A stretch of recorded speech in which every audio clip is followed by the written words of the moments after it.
Hey guys, tonight we wander into a world where nature's quiet gifts were the gentle helpers of health and comfort. The forgotten healing herbs in medieval African kingdoms. Picture yourself in a sun-dappled clearing, the air thick with the earthy scent of crushed leaves and warm soil. You trudge slowly through this sacred green world, where the knowledge of plants was held close, passed down like a whispered lullaby. It's peaceful, almost like the plants themselves are softly humming, preparing to ease you into a restful state. But here's a reality check you probably won't survive. Without these herbs and their careful use, countless medieval Africans faced illnesses that modern medicine now conquers with ease. So, before you get comfortable, take a moment to like the video and subscribe, but only if you genuinely enjoy what I do here. And hey, drop your location and local time below. I love seeing where everyone's tuning in from. Now, dim the lights, maybe turn on a fan for that soft background hum, and let's ease into tonight's journey together.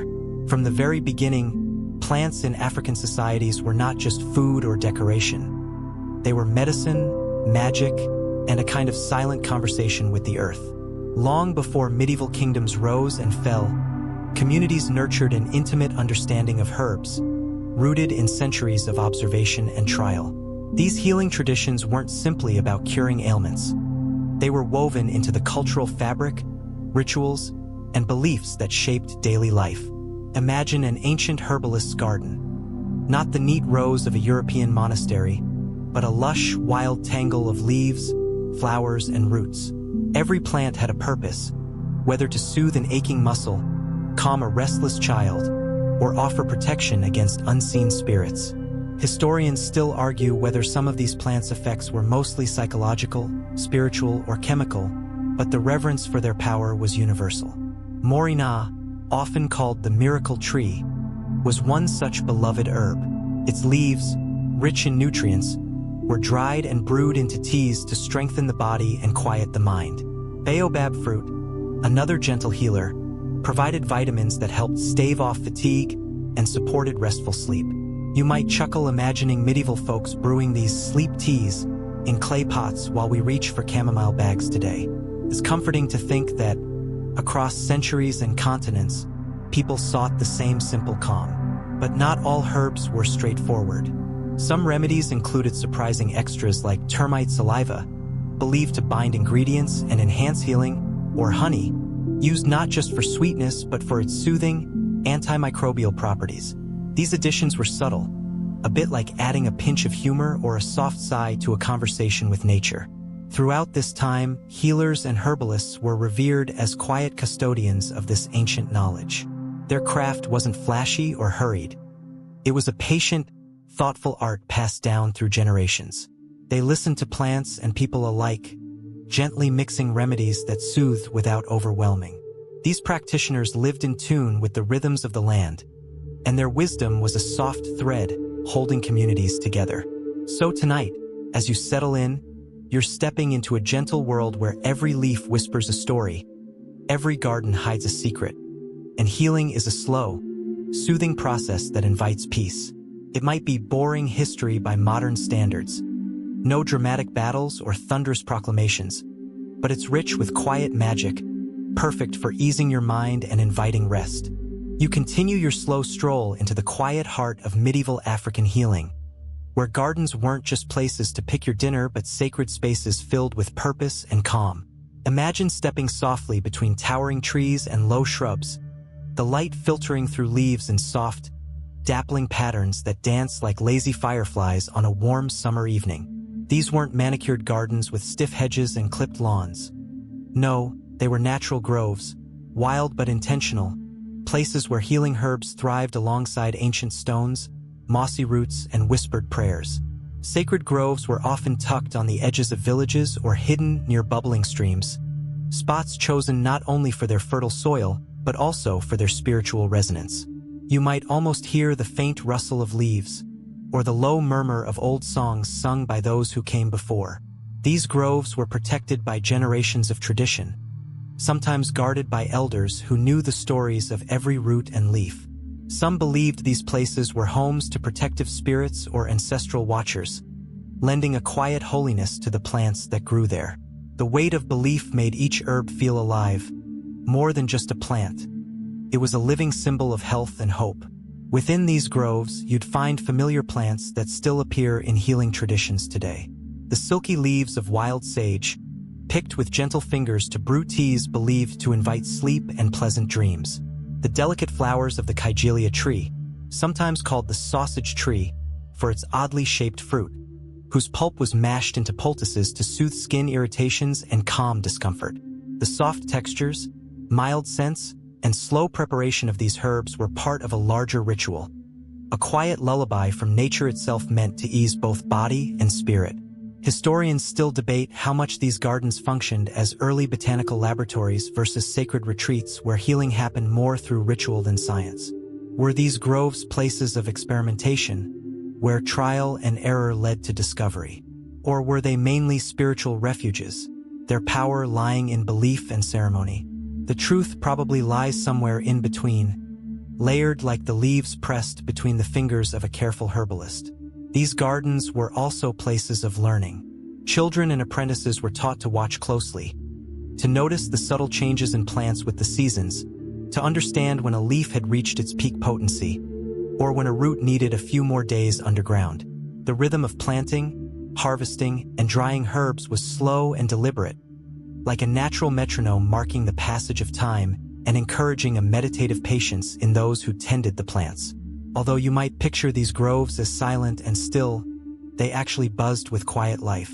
Bees flitted from flower to flower, their gentle hum blending with bird songs and the rustling of small animals moving unseen in the underbrush.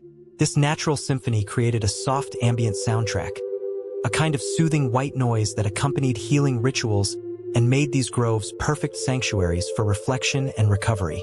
Preparation of herbal remedies was itself a slow, mindful act. Leaves were crushed carefully between stones or rubbed by hand, releasing gentle fragrances like whispered secrets. Water was often drawn from sacred wells or nearby streams, believed to carry purity and life with every drop. Each step was done with reverence and care, turning the raw bounty of the earth into medicines that calmed and healed without harshness.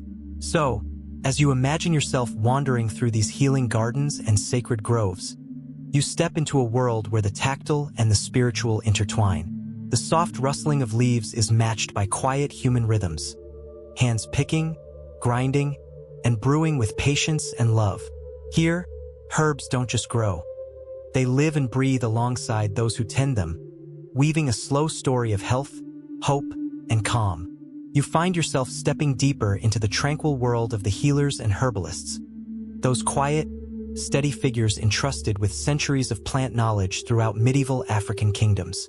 Far from the dramatic images of loud, flamboyant sorcerers, these healers moved with gentle hands and soft voices, weaving the earth's gifts with patience and care.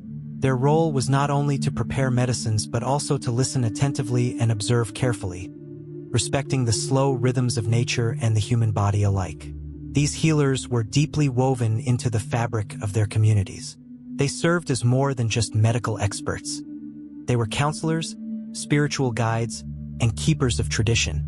Imagine a healer seated beneath the shade of an ancient baobab tree, grinding leaves with a stone pestle while softly explaining the plant's secrets to an eager apprentice. Their knowledge was largely oral, passed down through stories, songs, and slow, deliberate demonstrations rather than written texts. This made their craft intimate, personal, and sometimes mysterious to outsiders. The apprenticeship to become a healer was often long and demanding. Years were spent learning to identify plants, understanding their seasons, and recognizing subtle cues. When a root had reached its peak potency, how weather affected a leaf's healing power, or how to blend ingredients so their effects were gentle and balanced. Mistakes were met not with harshness but with patience, as each error taught a valuable lesson. You might smell the faint scent of crushed herbs mixing with the warm air, hear the soft rustle of pages in a leather-bound notebook, though these were rare, and the quiet voices of the teacher and learner exchanging knowledge.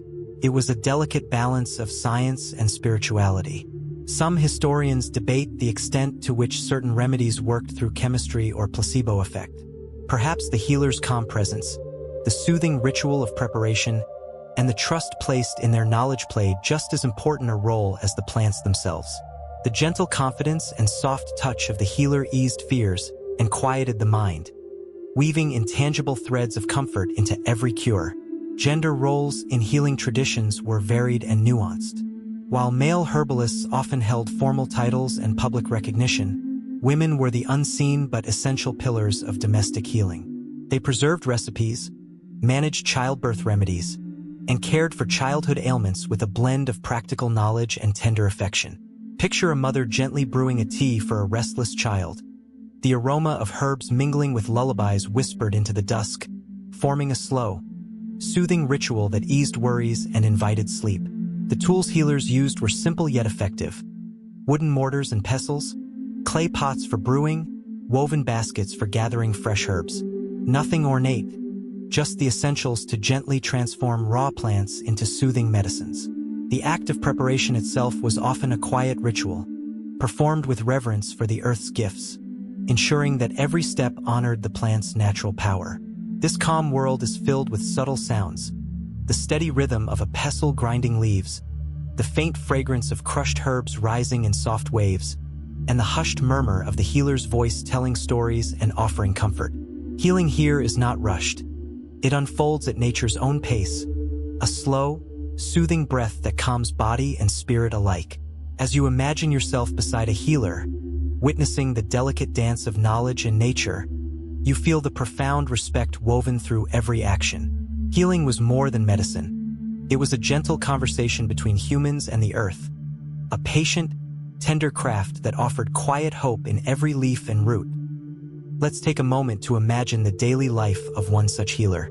Perhaps they rise early with the sun, the air cool and still, to gather fresh herbs while dew clings softly to leaves like tiny jewels. Their basket is woven tightly, holding just enough to last the day, with care taken not to overharvest. A respect for nature's balance that you rarely see in our fast-paced world. Every plant is chosen deliberately, harvested at just the right time, when its healing essence is strongest. The healer's hands are weathered but gentle, moving slowly and deliberately, a quiet dance between human and earth. Apprentices shadow their mentor, absorbing not only the knowledge of plants but the subtler skills. How to read the sky's changing colors to predict the best harvesting days, or how the chirping of certain birds might signal the right moment for gathering. It's an education that goes beyond books, rooted deeply in observation, intuition, and patience. The healer's work is never rushed. Grinding herbs with a wooden pestle takes time, a rhythmic, almost meditative act. You can almost hear the gentle thump-thump-thump echoing softly in a quiet hut, punctuated by the occasional sound of water bubbling gently in a clay pot. The aroma of crushed leaves rises slowly, mingling with the faint earthiness of clay and wood smoke. This sensory ritual isn't just about medicine. It's about creating a space of calm and care where healing can happen naturally. And then there's the storytelling, the oral traditions that wrap healing practices in narrative and meaning. Stories about ancestors who first discovered certain plants, tales of animals using herbs instinctively, or parables teaching patience and respect for nature. These stories are shared softly, sometimes sung in low tones, helping apprentices connect emotionally to their craft and encouraging a mindful approach. Gender roles in this world add another layer of nuance. While male herbalists might be formally recognized as community healers, women often held crucial but quieter roles as midwives and domestic caregivers, mastering remedies for childbirth, infant care, and common ailments. Their knowledge was passed down intimately within families, often untold outside. Imagine a grandmother passing a secret blend of herbs to her daughter, the recipe whispered alongside bedtime stories, soft, sacred knowledge that knit families and communities together. Tools were humble but indispensable. Mortars and pestles, sometimes carved from stone or wood, were the healer's trusted companions. Baskets woven from reeds or grasses held fresh or dried herbs, and clay pots brewed soothing teas and poultices over gentle fires. Nothing was wasted. Every part of a plant, from root to flower, was used with intention, honoring the gifts of the earth. Healing was a slow, deliberate process, blending physical care with emotional and spiritual support. The quiet confidence of the healer, their steady hands, and the gentle scents rising from herbal preparations all work together to calm both body and mind. In this way, medicine was as much about presence and patience as it was about the plants themselves. So as you sit beside this healer in your mind, feeling the warmth of a freshly brewed tea and the calming sounds of their work, you step into a world where healing is a gentle conversation between humans and nature. A slow, soothing dance that has comforted generations. You lean in closer now, as the rich, earthy aroma of dried herbs mingles with the faint scent of fresh soil, and the story gently unfolds around some of the most common and quietly revered plants used for healing across medieval African kingdoms. These plants were the understated heroes of gardens and groves, often overlooked in grand histories, but deeply cherished for their steady, soothing effects on both body and mind. Take moringa, for example, sometimes called the drumstick tree, because of its long, slender seed pods that resemble drumsticks. The leaves of this tree are nutritional powerhouses, packed with vitamins A, C, calcium, and antioxidants that quietly supported immune systems and helped keep people strong during harsh seasons. Beyond their nutritional value, the leaves also contained calming compounds, making moringa tea a popular gentle tonic for easing fatigue and promoting peaceful rest in times when modern comforts were scarce. But moringa was far from the only gentle giant in the herbal world. Consider the baobab tree, that iconic African giant with a trunk so broad it looks as if it could hold centuries of secrets within its bark. The fruit of the baobab was harvested and ground into powder, rich in vitamin C and dietary fiber, then added to water or porridge. This powder not only nourished but also soothed digestive systems, a crucial aid in an era when clean water wasn't always guaranteed. Some whispered that a warm baobab drink helped quiet the mind, gently ushering listeners toward restful sleep, a botanical lullaby not unlike the chamomile teas you might sip before bedtime today. It's strangely comforting to realize that, across continents and centuries, the desire for a calming night's rest has remained so universal. Here's a particularly quirky twist in this peaceful story. The African dream herb, scientifically known as Silene capensis, was treasured by certain groups for its reputed ability to encourage vivid dreams and deep, restorative sleep. Imagine medieval villagers deliberately cultivating this plant not only to heal the body but to open doorways into dreamscapes. Ancient sleep stories woven with botanical magic. Scholars and historians still debate how widespread this practice truly was, and whether the effects were as potent as anecdotal tales suggest or perhaps as subtle as a cozy nap under a dappled tree.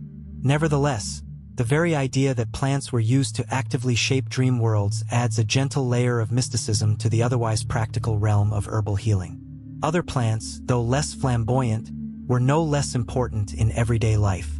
Lemon balm, with its light, lemony scent, and wild ginger, known for its warming properties, were often brewed together into teas that soothed digestion and calmed nerves. Picture the comforting ritual. A simmering pot on a clay stove, the fragrant steam rising slowly, inviting weary villagers to unwind after a long day in the sun. Even the faint scent of these brews was enough to signal the body that it was time to relax, a natural lullaby sung by the earth itself. It's fascinating to note that these herbs rarely stood alone. They were part of broader holistic wellness practices. Herbal remedies were woven seamlessly into daily routines that regulated sleep patterns, alleviated anxiety, and supported the body's natural healing after childbirth or illness. Healing was never purely physical. It was a tender, gentle dance between body, mind, and spirit. Imagine a mother brewing a calming tea for her infant, whispering soothing words while the child's eyes fluttered closed. In these moments, the boundary between medicine and love blurred softly, like the gentle hues of dusk. These healing practices were deeply connected to the rhythms of nature. Timing was everything. Plants were harvested at specific times, some at dawn, when dew made leaves especially potent, others during particular lunar phases, believed to enhance their healing power. This slow, thoughtful approach stood in quiet contrast to today's instant fixes. There was no rush, only a patient waiting for the right moment, a reverence for the natural cycles that sustained life. Interestingly, not all herbs were used strictly for healing physical ailments. Some, like the fragrant basil and hibiscus, found their way into food and drink, gently flavoring meals or cooling the body on hot days. Others were tucked into homes as natural air fresheners or mild insect repellents, their presence quietly enhancing daily life beyond the sickbed. This holistic use of plants reminds us that in medieval African societies, health was seen as a comprehensive state of well-being, a balance achieved not only through medicine but through daily habits and environments attuned to nature's gentle rhythms. You might chuckle imagining villagers brewing their sleep teas in simple clay pots over open fires, while we reach for chamomile bags and lavender sprays. But it's reassuring to know that, even then, people sought the same simple comfort, a moment of calm before surrendering to rest. The soft, soothing qualities of these herbs echo across time, linking us through shared human experience. As you picture these gentle preparations, the slow grinding of leaves, the careful measuring of powders, the warm water poured with reverence, remember that healing was an act of patience and love. There were no instant cures here, only slow, deliberate care that spoke of deep respect for the earth and the fragile human body. This was medicine in its softest form, inviting calm, easing worries, and cradling the spirit toward peace. So as you sit quietly, sipping your own tea or simply breathing in the imagined scents of these ancient herbs, you step into a world that moves slowly, gently, in harmony with nature. It's a world where healing is a quiet story told in leaves and roots, a tender reminder that sometimes the softest touch is the most powerful of all. Now, as you drift even deeper into this gentle world of medieval African healing, you might be quite surprised to discover some of the unexpected ingredients that found their way into the soft-spoken remedies of the time. These additions weren't your usual garden herbs or roots. Instead, they were subtle, sometimes curious components that added a splash of effectiveness or a dash of symbolism to the slow-brewed potions and salves. Think of it as the ancient equivalent of a secret spice blend, carefully chosen to elevate the soothing qualities of the medicine without overpowering the patient. Take termite saliva, for instance. It may sound a little strange or even off-putting, but in many communities, this sticky substance was highly valued for its natural binding properties. Picture a healer carefully collecting tiny amounts of the saliva from the nests, mixing it meticulously with powdered herbs to create ointments and pastes. The saliva acted much like a gentle glue, helping the medicine adhere softly to the skin, allowing the healing properties to linger longer and work quietly beneath the surface. This wasn't some gruesome experiment. Rather, it was a thoughtful, practical use of nature's resources, like adding a slow-release feature to a modern cream.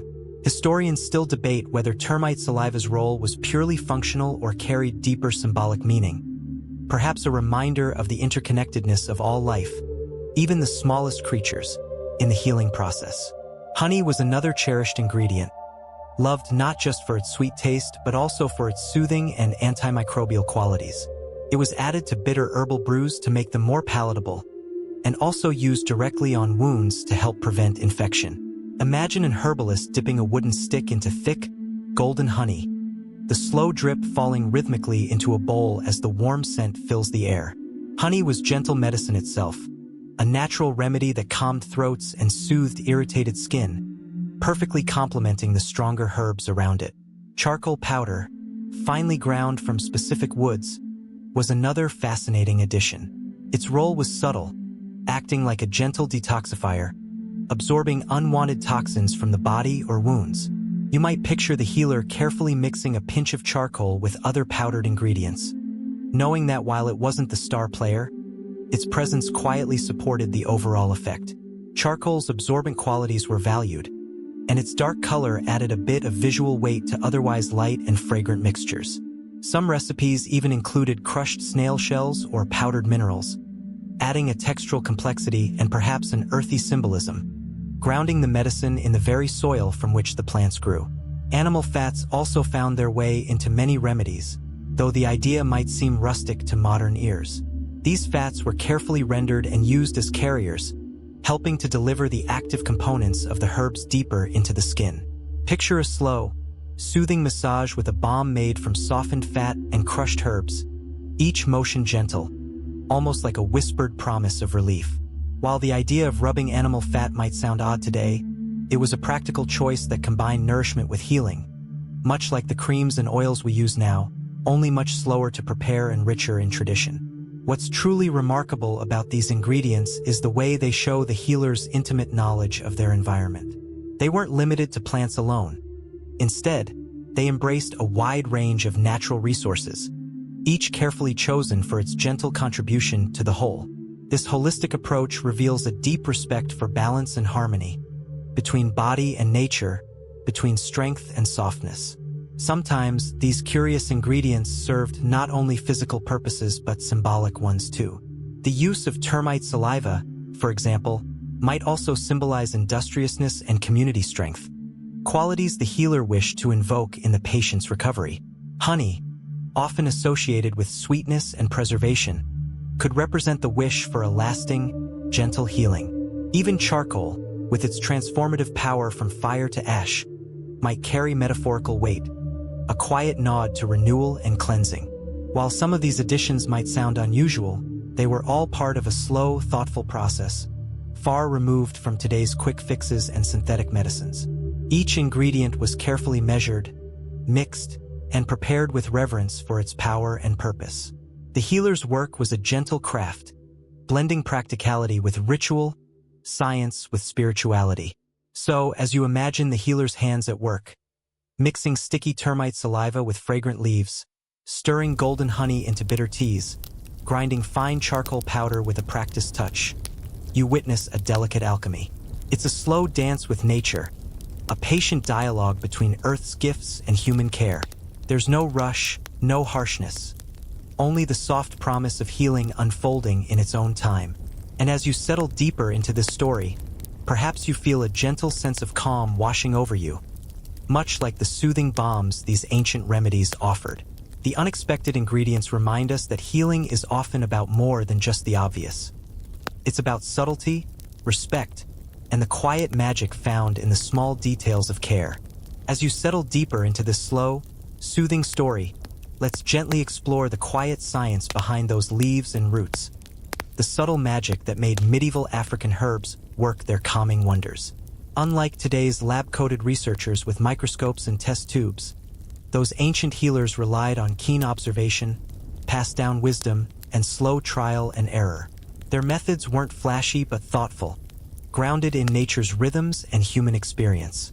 Take moringa leaves, for example, which modern science now confirms are packed with vitamins A and C, calcium, potassium, and antioxidants, nutrients that quietly support immune function and reduce inflammation.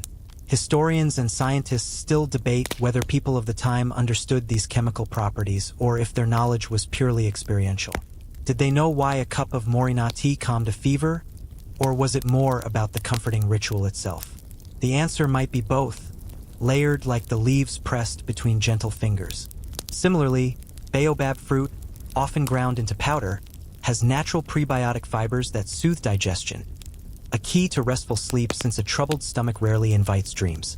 While medieval healers probably didn't have microscopes, they observed the gentle effects on patients and trusted their senses, taste, smell, and the rhythms of recovery, to guide their use. Historians still argue whether some plants worked more through placebo effects than pharmacological ones, and it's likely the truth varies with each herb. But there's no denying the deep empirical knowledge involved. Many African plants contain natural alkaloids or saponins, compounds known to have calming or anti-inflammatory properties, discovered through generations of careful use. One fascinating example is the African dream herb, Silene capensis, believed to encourage vivid dreams and restful sleep. Modern research is only beginning to explore its active compounds, and scholars debate how this practice shaped the culture's relationship with dreams and healing. You might imagine a healer quietly preparing a tincture while softly reciting chants, blending chemistry with ceremony.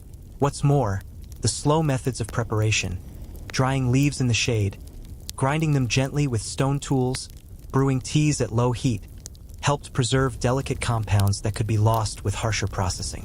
This careful attention ensured the medicine retained its gentle potency, perfect for soothing rather than shocking the body. Natural variability in plants also meant healers had to be vigilant. A leaf picked too early or too late might lose effectiveness or even become harmful. Observing subtle changes in color, texture, or smell was part of their craft. They could tell when a plant was at its peak by feeling its moisture, bending its stems, or sniffing its fragrance. Skills honed over lifetimes and passed down through families. Interestingly, these healers often combined herbs in mixtures, understanding that blending certain plants could enhance or moderate effects. It was a form of early pharmacology, long before chemical formulas or clinical trials. The right combination could turn a mild sedative into a deeper sleep aid or soften a bitter taste to make remedies more pleasant. This artful blending was more than tradition. It was science in its purest, most natural form. Historians also debate whether some rituals performed alongside herbal use amplified their effectiveness through psychosomatic means. The rhythmic chanting, soft drumbeats, or gentle prayers that often accompanied medicine preparation might have calmed the nervous system, enhancing the herb's soothing effects. Whether these elements worked chemically, spiritually, or both remains an open question.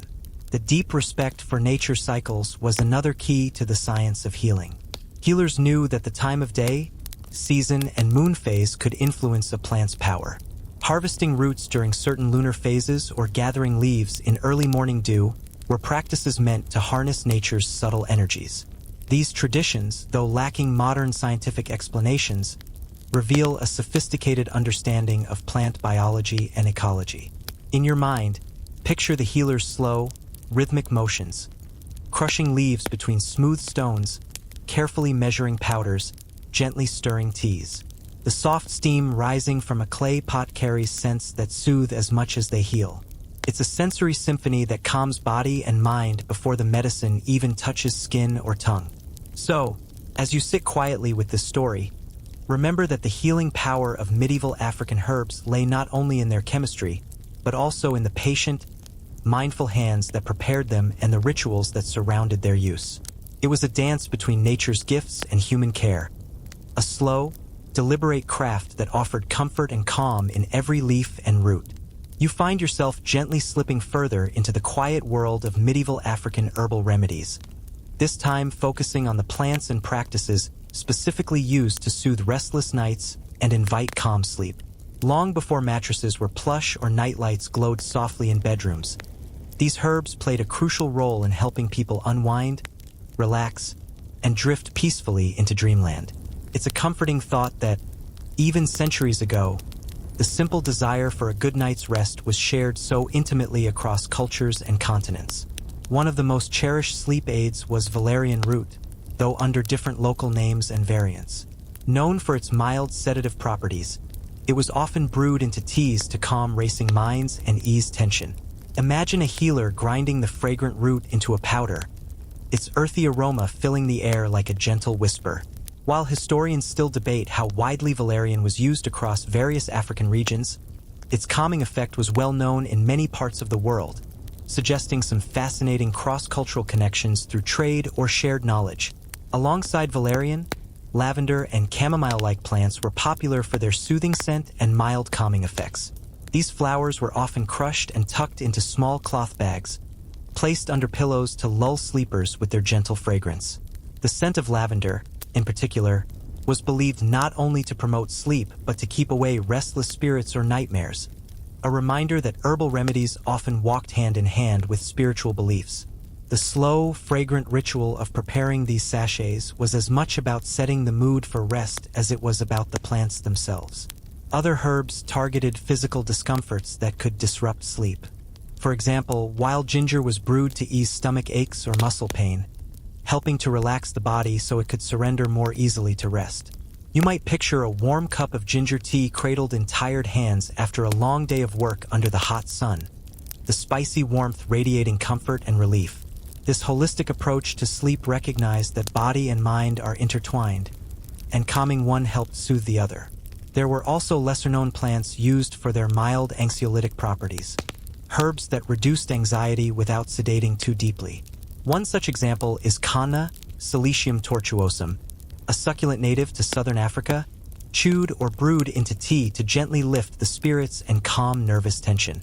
Though not strictly a sleep herb, Its relaxing effects often helped users prepare for a restful night. Scholars still debate how widespread the use of kanna was in medieval times, but its enduring presence in traditional practices speaks to its gentle power. Sleep rituals were often as important as the herbs themselves. Many communities practiced calming evening routines, combining herbal teas with soft songs, storytelling, or meditative prayers. These practices weren't rushed but slow and deliberate, designed to quiet the mind and prepare the soul for rest. You might imagine a caregiver softly humming an ancient lullaby as they gently rock a child to sleep, the scent of a simmering herbal brew mingling with the cool night air. Historians continue to explore how much these herbal practices were shaped by local beliefs versus shared knowledge passed along trade routes. The Silk Roads and trans-Saharan caravans didn't just carry spices and gold. They also transported wisdom about plants and their uses. It's fascinating to think that a calming herb from West Africa might have cousins or equivalents in distant lands, each adapted to local climates and cultures, but serving the same universal need for peaceful sleep. The gentle art of preparing these sleep aids was itself a slow, mindful process. Leaves and flowers were harvested carefully, dried in the shade to preserve their delicate oils, and then brewed at low temperatures to extract soothing essences without harsh bitterness. This method ensured that the calming compounds remained intact, offering a soft touch rather than a jarring sedative effect. In your mind, picture a simple clay pot simmering on a fire, releasing fragrant steam that drifts slowly through a small hut. The warmth of the brew invites tired limbs to relax, while the subtle scent of herbs gently calms a busy mind. It's a quiet ritual, one that has echoed softly through centuries, reminding us that sometimes the most profound comforts come in the gentlest forms. So, as you settle deeper into this story, remember that medieval African sleep herbs and rituals were more than just medicine. They were acts of kindness, moments of care woven into daily life. Their power wasn't loud or fast but slow and soothing, inviting rest like a soft lullaby from nature itself. As you continue to drift gently through the slow-paced story of medieval African healing, you find yourself stepping into the soft interplay between herbs and rituals. The ways in which plant remedies were often paired with calming ceremonies, gentle chants, and soothing customs. Healing was never merely about the physical application of leaves and roots. It was a tender choreography of body, mind, and spirit, unfolding at a pace that invited calm and restoration. Imagine a village elder sitting quietly beneath the sprawling canopy of a baobab tree, softly singing an ancient lullaby or chanting rhythmic phrases as they prepare a herbal concoction. The words weave through the air like a gentle breeze, their cadence steady and comforting, blending seamlessly with the earthy aromas rising from freshly crushed leaves. These rituals created a space where medicine became a sensory experience, touching not just the body but the deeper layers of emotion and belief. Herbal remedies were often accompanied by symbolic acts, sprinkling water infused with plant extracts over the patient's body, or passing a poultice slowly over a troubled limb. These gestures were not hurried but deliberate, performed with reverence and patience. The slow tempo of these ceremonies matched the quiet unfolding of healing itself, emphasizing process over instant cure. You might picture the soft rustling of leaves, the crackle of a small fire, and the murmured prayers that eased both healer and patient into a shared moment of peace. Some traditions involved preparing the herbs under particular celestial conditions, harvesting at dawn when the first light kissed the earth, or blending remedies by the light of the full moon. These timings were believed to enhance the potency of the plants and align the healing process with the rhythms of nature and the cosmos. Historians still debate how much these beliefs shaped the actual efficacy of the remedies, but there is no doubt they fostered a sense of connection and intention that deepened the experience. The slow preparation of remedies itself was often ritualized. Leaves and roots were dried carefully in shaded, airy spaces, preserving their delicate oils. Grinding herbs with a mortar and pestle was a rhythmic act, the gentle thumping echoing softly in the quiet room. Water for teas and poultices was drawn from sacred wells or filtered through cloth, its purity symbolizing the healing journey itself. Every step was imbued with meaning, creating a calm rhythm that invited both healer and patient to pause, breathe, and trust the unfolding process. These ceremonies also served as moments of communal bonding.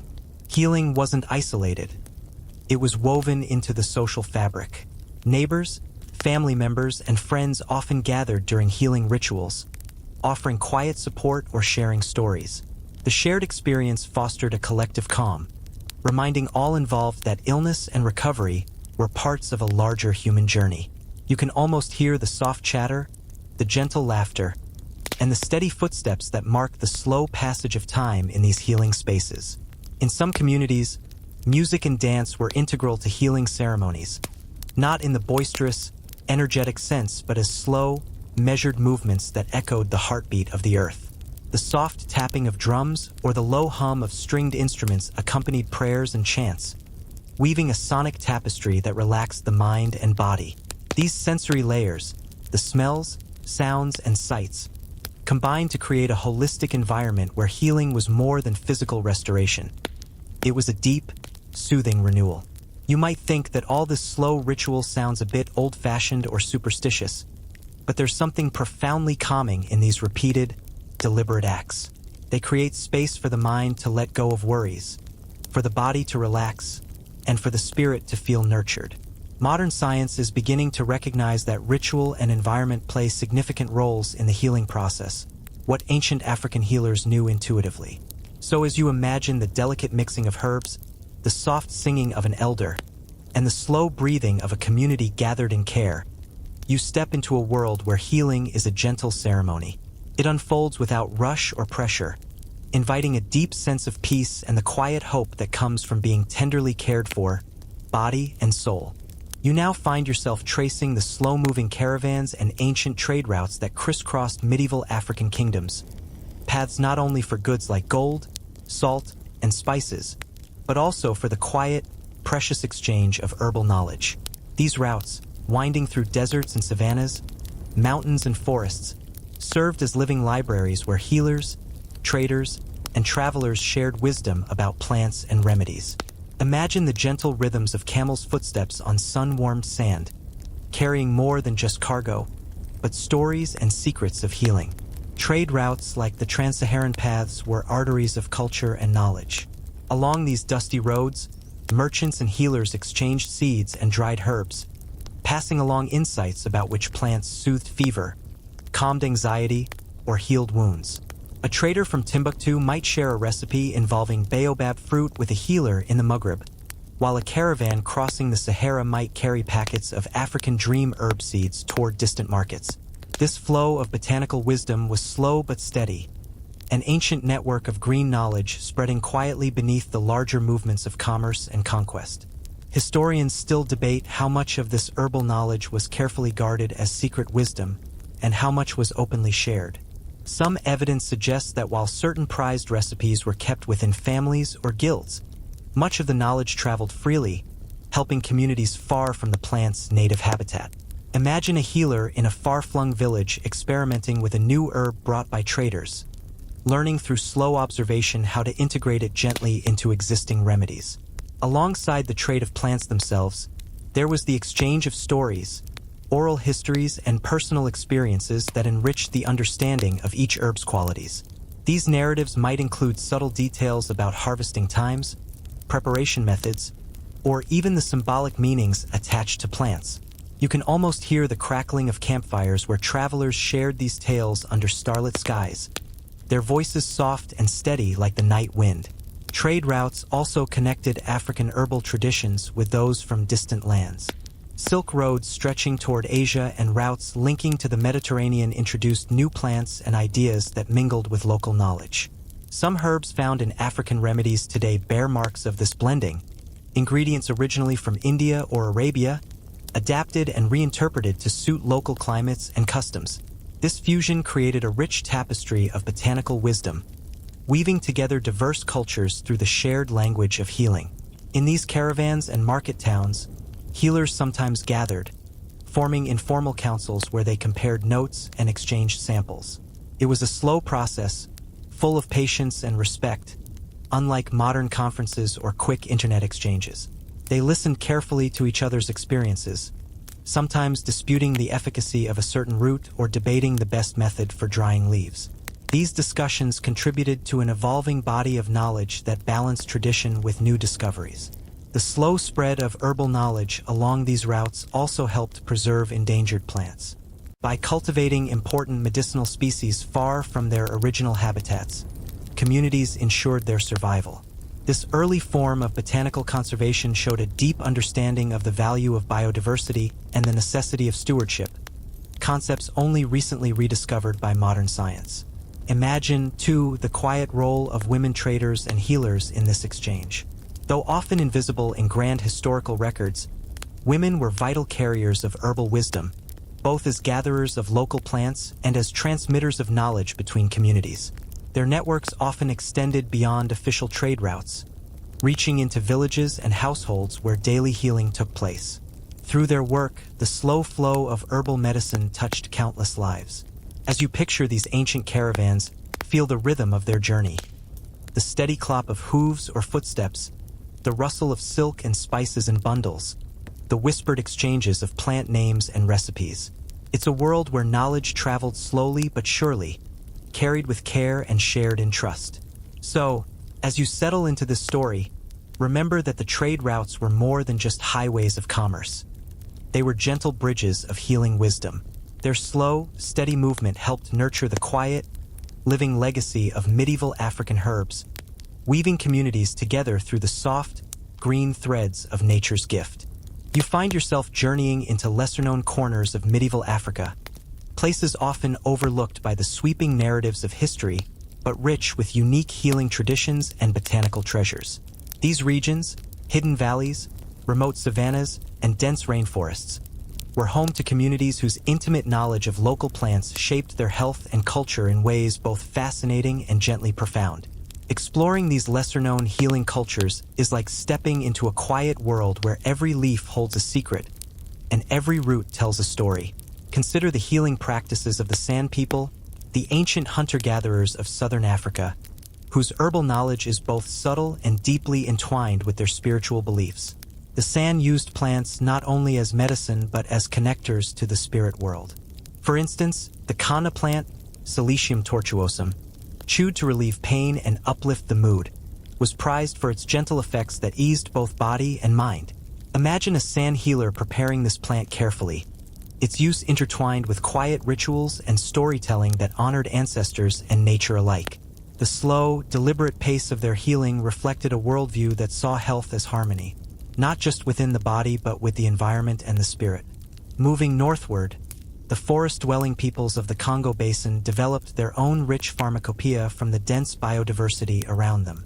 Their remedies included leaves and barks from trees seldom known outside their territories, used to treat ailments ranging from fevers to digestive troubles. These healers were skilled observers of the subtle differences between plant species, often selecting specific trees at precise stages of growth for maximum effect. The preparation of these herbs was a slow, meticulous process, drying leaves in shaded huts, grinding bark with stone tools, and brewing infusions over gentle fires. This careful attention ensured the medicines retained their healing properties while honoring the sacredness of the forest.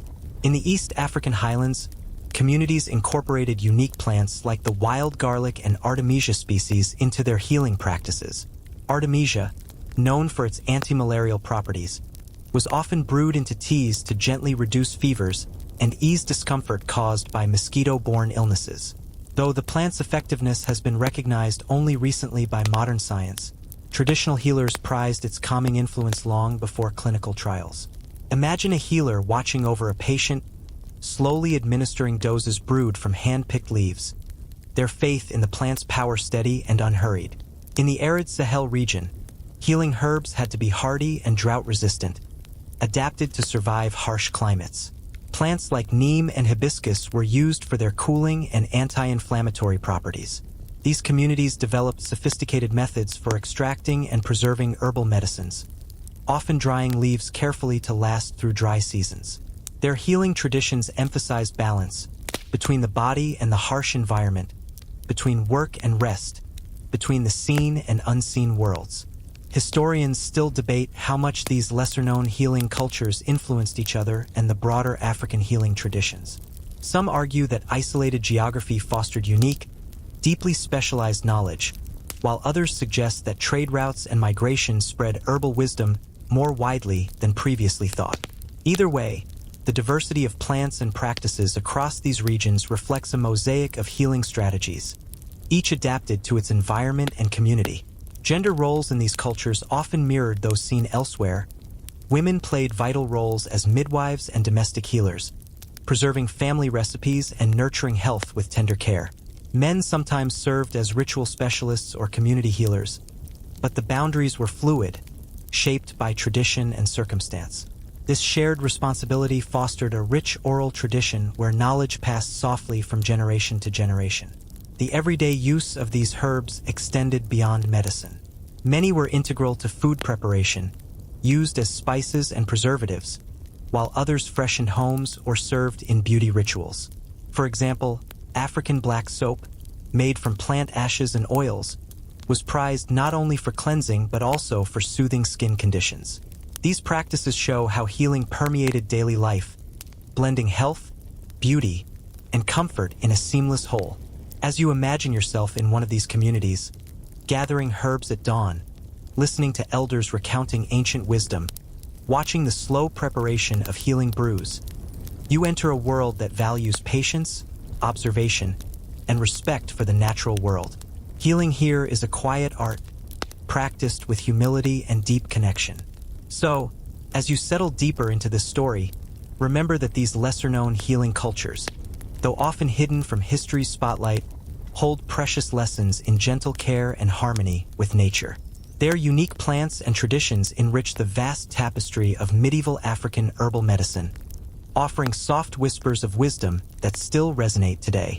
You now step softly into the delicate world of gender and healing roles in medieval African kingdoms, a realm where the quiet contributions of women were as vital as the more publicly acknowledged work of men, yet often slipped through the cracks of grand historical narratives. Here, healing was not just a profession or a duty. It was woven deeply into the fabric of daily life, family, and community, with women often serving as the gentle guardians of herbal wisdom and tender caregivers to the sick and weary. Imagine the humble home kitchen or courtyard, where women prepared not only meals but also remedies. Mothers, grandmothers, and daughters gathered leaves, roots, and flowers, brewing teas and mixing poultices with care and familiarity. Their knowledge was practical and intimate. Recipes passed down through generations, shared softly among kin, often without written record but held firmly in memory and ritual. These domestic healers were the first responders to childhood fevers, minor cuts, or sleepless nights, their actions full of quiet love and steady attention. In many communities, women held specialized roles as midwives and birth attendants, a responsibility charged with both immense care and sacred trust. Their expertise extended beyond delivering babies to include preparing herbal mixtures that eased labor pains, promoted recovery, and protected mother and child from postpartum ailments. You might picture a midwife tending to a laboring woman, gently administering a calming herbal infusion, her voice a soft anchor amid the waves of pain. This caregiving blended physical treatment with spiritual support, recognizing the profound transition of birth as a time when both body and soul needed gentle guidance. While men often took roles as official herbalists or ritual specialists, the line between public and private healing was fluid. Women sometimes held recognized positions as community healers, especially in areas where matrilineal traditions emphasized female authority and knowledge. In these cases, women's healing work might include overseeing sacred groves, leading herbal preparation, or conducting ceremonies that combined medicine and spirituality. Their presence in these roles challenges modern assumptions about gender and power in historical societies. The transmission of healing knowledge within families was a key way women shaped medical traditions. Grandmothers passed recipes to daughters, who then taught their own children, creating a lineage of care rooted in experience and trust.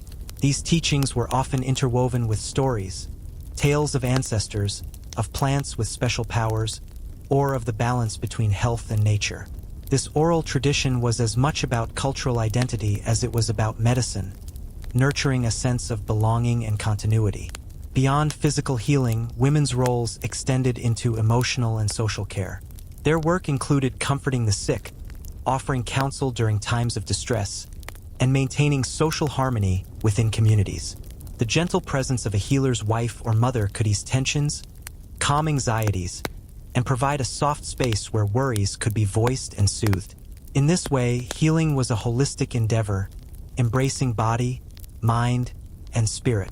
Interestingly, some herbs were specifically associated with women's health and beauty, such as those used to ease menstrual discomfort or promote healthy skin and hair. These remedies were closely guarded secrets within families or women's circles, shared discreetly but confidently. The care invested in these treatments reflected a broader cultural appreciation for the cyclical nature of women's bodies and their central role in sustaining life. Men, too, contributed significantly to healing traditions, often in the roles of ritual specialists or herbalists who dealt with more public or ceremonial aspects of medicine. Their work might include diagnosing illnesses believed to have spiritual causes, leading cleansing rituals, or preparing potent remedies for serious conditions. The dynamic between male and female healers was not one of opposition but of complementarity, each bringing unique skills and perspectives to the shared goal of community well-being. Social status could influence healing roles as well. In some kingdoms, noblewomen had access to rare herbs and specialized knowledge, preparing remedies for themselves and their households, while common women relied on more familiar plants and communal knowledge. Yet across these divides, the underlying respect for women's healing work remained a steady thread. Healing knowledge also shaped gender roles by reinforcing values such as patience, attentiveness, and nurturing, qualities embodied and cultivated through the act of care. These traits, while culturally coded as feminine, were essential to effective healing, demonstrating that gender and medicine were deeply interconnected in subtle and meaningful ways. As you imagine the quiet scenes of women gathering herbs at dawn, brewing teas over low fires, or whispering soothing words to the sick, you step into a world where healing was an act of love, patience, and continuity. Their hands shaped the health of generations, often unseen but deeply felt.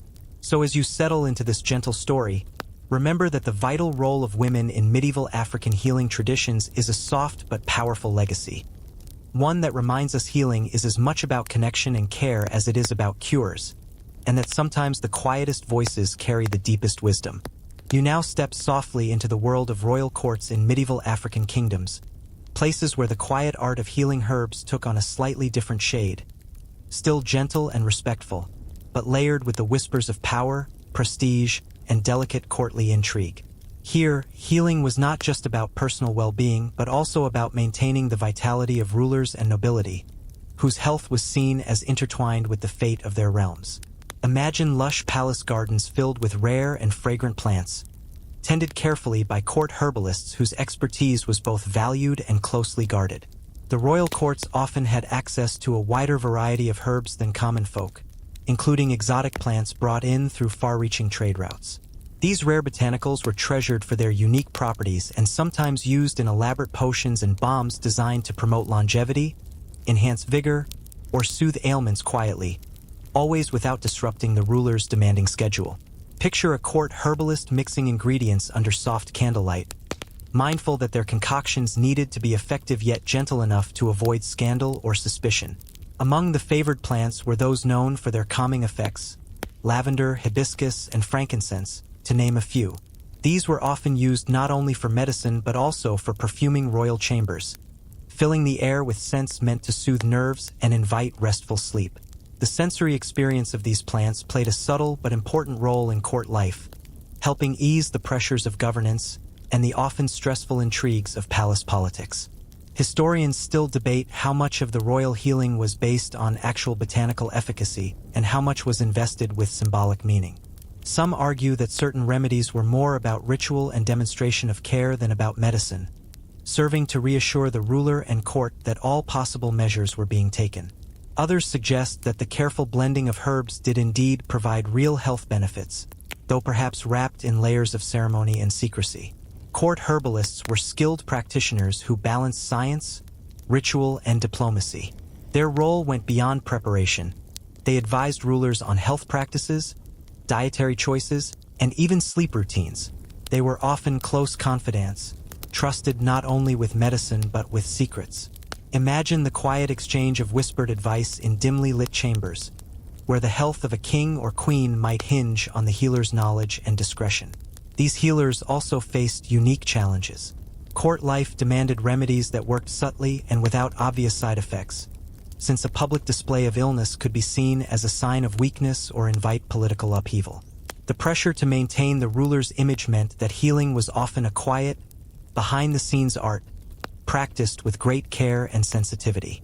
Royal gardens themselves were carefully cultivated spaces, often secluded and richly planted with medicinal herbs and fragrant flowers. They served not only as sources of medicine but also as places of refuge and relaxation for the court. The act of walking through these gardens, breathing in the scents and observing the plants, was considered restorative in itself, a soft therapy for stressed minds and bodies. In addition to physical remedies, spiritual and emotional well-being were also addressed in the royal context. Healers might work alongside priests or diviners to ensure that the ruler was protected not only from physical illness but also from spiritual harm. This holistic approach recognized that health in the royal court was a complex balance of body, mind, and unseen forces.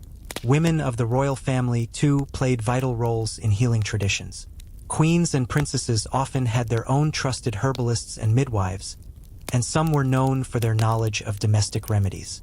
Their influence extended to managing the health of the royal household and training younger women in the arts of care and herbal medicine. The transmission of healing knowledge within the court was a subtle but powerful way to maintain lineage and stability. As you imagine the quiet corridors of a medieval African palace, the soft rustle of silk robes, and the delicate clinking of jars filled with rare herbs, you enter a world where healing was an art of finesse, blending gentle science, ritual, and the careful management of power. The tender care given to rulers' health was both a personal necessity and a political act, underscoring the profound connection between well-being and governance. So as you settle into this story, remember that the healing herbs of royal courts carried both physical and symbolic weight. Their quiet presence nurtured the strength and calm of those who shaped kingdoms, a gentle reminder that even the most powerful depend on the soft touch of nature's remedies. You now drift into the everyday lives of medieval African people, where healing herbs quietly permeated daily routines beyond just medicine. These plants flavored food, freshened homes, and gently influenced the rhythm of life, blending health and comfort in subtle, nourishing ways. Imagine the aroma of spices mingling with the scent of earth after rain, and the soft sounds of a family gathering to prepare meals seasoned with fragrant herbs. Simple moments that carried the legacy of healing in every breath. In the kitchens and hearths of villages and towns, herbs like basil, coriander, and thyme were staples not only for their flavor but also for their health benefits. Adding these leaves to stews and porridges was a way to support digestion and stave off minor ailments without conscious thought. It was food and medicine intertwined, a daily practice of nurturing the body gently through what was eaten. You might picture a grandmother stirring a pot of richly spiced food while softly explaining the virtues of each herb, teaching younger generations how taste and wellness walk hand in hand. Beyond flavor, herbs were used to freshen homes and protect living spaces. Bundles of dried plants, sage, lemongrass, or wild mint, were hung near doorways or burned as incense to cleanse the air and keep insects at bay. The soft smoke, light and fragrant, drifted through homes, creating an environment that was both physically and spiritually clean. These practices echoed the belief that health depended not only on what one consumed but also on the quality of the space one inhabited. Some herbs played roles in beauty and grooming rituals as well. Shea butter, extracted from the nuts of the shea tree, was a prized moisturizer that softened skin and protected it from harsh sun and wind. Women and men alike used it as part of daily care, its creamy texture a gentle embrace for the skin. Infusions of hibiscus and other flowers were used to wash hair, imparting shine and strength while offering a calming scent. These everyday uses of herbs blended health with self-care, nurturing both body and spirit in quiet harmony. The use of plants extended even to social customs and celebrations. Certain herbs were brewed into special drinks or used in ceremonial meals, marking life's milestones with flavors and scents that carried cultural meaning. Imagine a wedding feast where fragrant spices and soothing teas were shared, each ingredient chosen for its symbolism as well as its taste. A slow ritual weaving community and well-being together. Herbal knowledge was often passed through families and communities as practical wisdom. Stories accompanied recipes, embedding lessons about respect for nature and patience in gathering and preparing plants. The timing of harvests, the methods of drying and storage, and the blending of flavors were all part of a slow craft learned by observation and practice. You can almost hear the gentle laughter of children learning these skills beside elders, the soft crackle of leaves drying in the sun. In some regions, people developed intricate systems for cultivating and caring for herbs in home gardens, blending wild and cultivated plants to create spaces that were both beautiful and functional. These gardens were microcosms of health and comfort, where daily tending was an act of love and attentiveness. The act of caring for these plants was itself calming, a slow, mindful connection to the earth. It's fascinating to note that many of the herbs used in these daily practices had mild medicinal properties, often unnoticed because they were so integrated into routine life.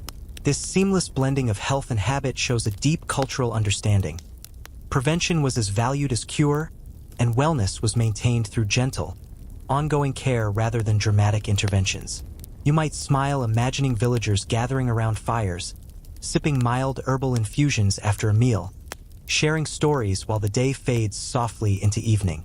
These moments of calm, flavored by nature's quiet gifts, were part of a larger rhythm that sustained body and soul alike. So as you settle into this story, remember that the everyday uses of healing herbs reveal a culture attuned to the small but vital details of life. Their gentle presence in food, homes, and rituals was a continuous thread of care, weaving comfort and health into the fabric of daily living. A soft, enduring legacy that still whispers through the ages. You now find yourself gently reflecting on the challenges and changes that medieval African herbal traditions faced over time. A story not of sudden upheaval, but of slow evolution and delicate adaptation. These healing practices, rooted deeply in nature and culture, encountered new influences and shifting environments that reshaped their course, often without breaking the quiet rhythms that had nurtured them for centuries. Imagine the subtle shifts in a garden as new plants take root alongside old favorites, each change blending softly into the landscape. As trade routes expanded and kingdoms rose and fell, foreign ideas and plants began to mingle with local traditions. For example, the introduction of plants like cinnamon, cloves, and frankincense through trans-Saharan and Indian Ocean trade enriched the herbal pharmacopoeia, adding new flavors and healing qualities. These exotic herbs were carefully integrated, often reserved for special remedies or royal use, their arrival a slow infusion rather than a disruptive wave. Picture a healer cautiously experimenting with these foreign plants, blending them into familiar mixtures, respectful of both old knowledge and new possibilities. The spread of major religions, such as Islam and Christianity, also influenced herbal healing. In some cases, these faiths brought new healing concepts and rituals that intertwined with existing practices, creating rich, hybrid traditions. For instance, prayer and herbal medicine often worked side by side, each enhancing the other's calming effect. Some healers adapted their roles to include spiritual guidance in line with religious teachings, while others maintained ancestral rituals with subtle modifications. Historians still debate the extent and nuances of these interactions, but the blending was rarely abrupt. It was a soft, gradual weaving of beliefs. Environmental changes presented another challenge. Deforestation, soil degradation, and climate fluctuations altered the availability of key medicinal plants. Communities had to adapt by cultivating herbs more intensively or seeking substitutes when traditional species became scarce.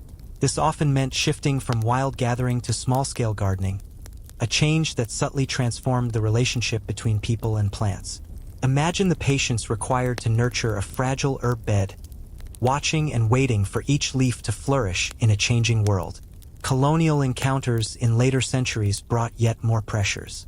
While full colonial rule falls outside the medieval period, early contacts already began to influence local medicine.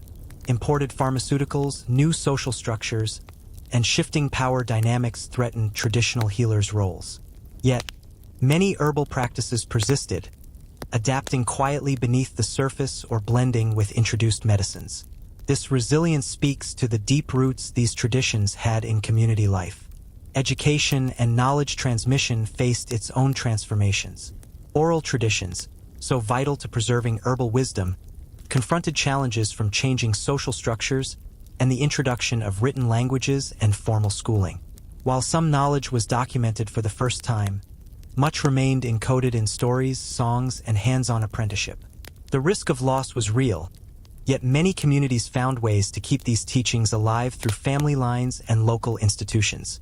Despite these changes, the core values of patience, respect for nature, and holistic care remained strong. Even as new plants and ideas arrived, the slow, deliberate approach to healing endured. Preparation methods continued to emphasize gentle drying, careful grinding, and mindful brewing, preserving the subtle potency of herbs. Rituals and communal support remained integral, ensuring healing was as much about connection as about medicine. You might imagine a healer standing at the edge of a garden, observing how familiar plants respond to shifting rains, adjusting their care and remedies accordingly. This scene captures the essence of adaptation, not abrupt revolution, but thoughtful evolution. It's a reminder that tradition is not static but alive, bending gently with the winds of change while holding onto its roots. So as you settle into this reflective moment, know that the story of medieval African herbal traditions is one of resilience and harmony. Through centuries of slow transformation, these gentle practices have endured, whispering softly across time, reminding us that healing is a lifelong journey shaped by nature, culture, and the patient hands of those who care. You now arrive at the peaceful closing of this slow journey through medieval African herbal healing, where the legacy of these gentle practices continues to soothe and inspire even today. Though centuries have passed and worlds have changed, the quiet wisdom of those ancient gardens, healers, and rituals still hums softly beneath the surface of modern life. A soothing reminder that healing is as much about patience and connection as it is about cures. Many of the plants cherished in medieval times remain beloved today. Moringa, sometimes called the miracle tree, continues to be valued worldwide for its nutritional and medicinal properties. Baobab fruit powders grace health food stores, celebrated for their antioxidant content and gentle digestive support. Even the mysterious African dream herb, Silene capensis, has found new interest among those seeking natural ways to enhance sleep and dream experiences. The continuity of these plants is a testament to their enduring power and the careful stewardship of generations past. Healers' techniques, too, have left a lasting imprint. The slow, mindful preparation methods, drying herbs in the shade, grinding leaves gently, brewing teas at low heat, are echoed in today's herbal traditions across Africa and beyond. This patient craftsmanship preserves delicate compounds and respects the plant's natural rhythm, offering remedies that soothe gently rather than shock or overwhelm. It's a form of healing that invites calm, slow enough to nurture body and mind alike. Modern science is beginning to explore the chemical compounds behind many of these traditional herbs, confirming some of the healing properties long observed by healers. Yet, the full picture remains elusive. Scholars debate how much ancient practitioners understood about the chemistry involved, and how much relied on experience, ritual, and the placebo effect. The truth likely lies in a blend of all these elements, a rich tapestry woven from observation, belief, and the subtle alchemy of nature. Perhaps most importantly, the communal and spiritual aspects of healing endure. The idea that healing is a shared journey, supported by community and rooted in respect for nature, resonates strongly today. Many contemporary practitioners emphasize holistic care, recognizing that well-being involves body, mind, and spirit. This echoes the ancient African traditions where medicine was never merely physical but a slow unfolding of balance and harmony. In some parts of Africa, traditional healers continue to play vital roles, blending ancestral knowledge with modern insights. They serve as custodians of biodiversity, protectors of cultural heritage, and providers of gentle care. Their work reminds us that healing is an art, a conversation with the earth and with each other, conducted with patience and reverence. You might imagine sitting in a quiet garden, the soft rustle of leaves overhead, a warm cup of herbal tea in your hands. The scents and textures connect you across time to those ancient healers who tended their plants with care, who listened closely to nature's whispers, and who offered remedies wrapped in love and slow wisdom. This connection is a comforting thread linking past and present, reminding us that healing is a timeless act of kindness. As you prepare to close your eyes and rest, take a moment to feel the gentle presence of these herbs and traditions surrounding you. Like a soft blanket woven from centuries of care, let the slow rhythms of this story lull your thoughts into calm, knowing that the quiet power of nature's healing is always near, waiting patiently to cradle you into peace. Now, as the night deepens, carry this calm with you. Trust that the soft legacy of medieval African healing herbs will continue to whisper their soothing lullabies whenever you need them, inviting you to rest, renew, and awaken gently to a new day.